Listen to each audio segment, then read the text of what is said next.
Next up, we have Susan Koefod. Susan Koefod regrets that she lives 2 blocks from St. Paul, but is happy to report she was born there so that she can factually claim to be a native St. Paulite. She writes and publishes in various genres. Please welcome Susan.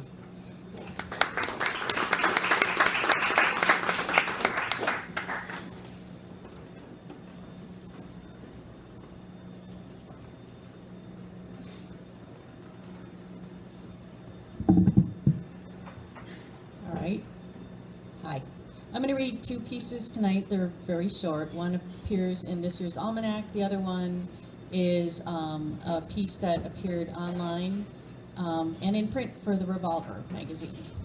And they're very different from what we've heard so far. So the first one is called Playing House. Millicent walked, or rather hopped, with a noticeable limp. Before she headed out the door forever, she wanted to make sure her pink chiffon dress strategically hid her missing leg. As she was slightly tippy, she leaned on the door frame, gazing through the acetate window as she adjusted her crinoline. "Millicent," Reginald said in alarm, his voice both high-pitched and manly. "You're leaving me? Without a word?" Reginald's skull fracture had healed nicely, but little globs of white glue marred his perfect black helmet of hair. A piece of his skull had never been found, a war injury, Reginald always pointed out, and the skull was repaired askew, leaving him with a jagged but heroic-looking scar across his missing eye.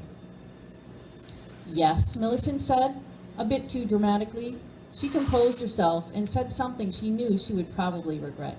"Why, of course, you idiot." She did regret those words, because they were far too blasé when the situation called for hysterics.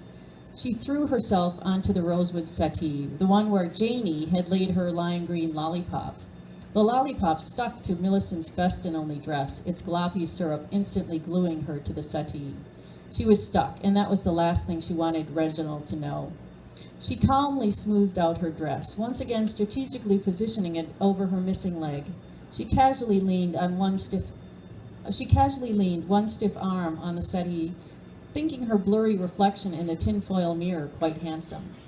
"What shall I tell the children?" Reginald whispered in a quavering voice, his glass eyes shining with unshed tears. 6-year-old Maisie quietly played inside of the closed refrigerator, while the babies, Max and Mitzi, sat unattended in the bathtub on the 2nd floor, unaware of the drama unfolding between their parents. Frederick, the toddler, dangled on the outside of the house, clinging to the attic windowsill with his one good hand. "I don't have the foggiest clue, Reginald," Janie said in disgusted tones for Millicent. "You're on your own." Suddenly, rumbling sounded from beyond the kitchen window. A moment later, the entire house began to shake, the fine china flying out of the balsa wood buffet, the pantry springing open and strewing its contents everywhere. Frederick fell from the window. Maisie's refrigerator tumbled off the roof. The tub capsized, spilling the twins onto the bedroom floor. Reginald and Millicent were thrown into an awkward and not terribly passionate embrace. A ferocious beast snapped up Max and Mitzi and ran out of the room, spurring Janie into action. "Nugget," she shouted as her beagle ran away with the babies in his jaws. Nugget disappeared through the dog door, and Janie scrambled through, close behind. She knew exactly where he was headed, the raspberry bushes. "Nugget, stop!" It was too late. Nugget dove under the scratchy raspberry bushes, and Janie steeled herself. She crept in, the thorns pricking her skinny arms and poking her face. She dragged the dog out by his collar, grabbed his skull, and shook the twins loose. They were a slobbery mess, but still intact. Mitzi had new chew marks on her tiny arm. Max's head wasn't any worse than it was the last time Nugget ran off with him. Janie returned triumphantly to her bedroom, one plastic baby in each hand. Reginald and Millicent were still clinging to each other, their dollhouse in shambles. Janie licked the lollipop free of the settee and set off to find the white glue.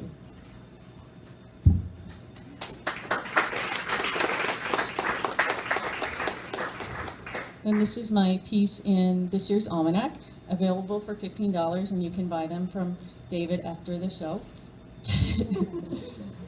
It's called Gift Wrapped, and it's fiction, but it's based on a real something I observed at a funeral. So, sort of true, but sort of not. "This is heaven," Melody said upon seeing the boring brick building on Rice Street. The man standing at the door did not look like an angel, unless angels smoked cigars and had huge bellies that suspenders could barely support. The cigar-smoking angel did not answer her question, and her mother was still hurrying to catch up with Melody, who had skipped ahead. Melody's mother had told her that they would have lunch soon after they arrived to see Papa, whom Melody had been told had gone to heaven. It was both confusing and wonderful to see Papa, visit heaven, and have lunch there all in one day. "You understand, don't you?" her mother had said. "It's a visitation, a celebration of Grandpa's life." "A party?" "In some ways, yes." Naturally, Melody wondered next whether cake was served inside heaven.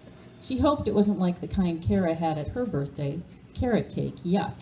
The frosting had been yummy, and Melody had licked hers clean, then helped herself to Kara's little brother's frosting, too. The cake at her cousin's party had been much better, chocolate with chocolate frosting. She'd had 100 pieces. "Mama," she asked when her mother caught up to her, "what kind of cake will they have at Grandpa's party?" "Cake?" Her mother stroked Melody's hair. "Well, I suppose there might be cake." Her mother wasn't sure there'd be cake? What kind of party could you have without a cake?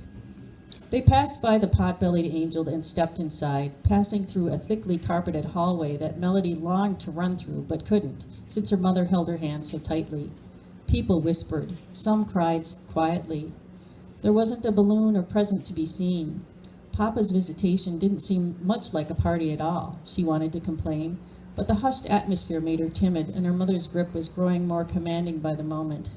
When they came to a small side room, Melody saw a table full of party treats, including small pieces of lemon cake on little plates. Melody's mother finally let her go, and Melody helped herself to several slices, a few handfuls of nuts, several cookies, and a number of glasses of punch.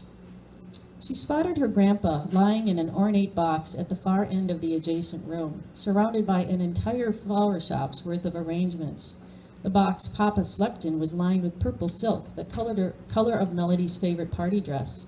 Melody watched as people approached him, said a few words, wiped their noses, then walked away. Finally, when he was alone and Melody had her fill of party treats, she approached him. She kissed his cool cheek, just as she had seen others do, and was surprised by the rigid feel of it.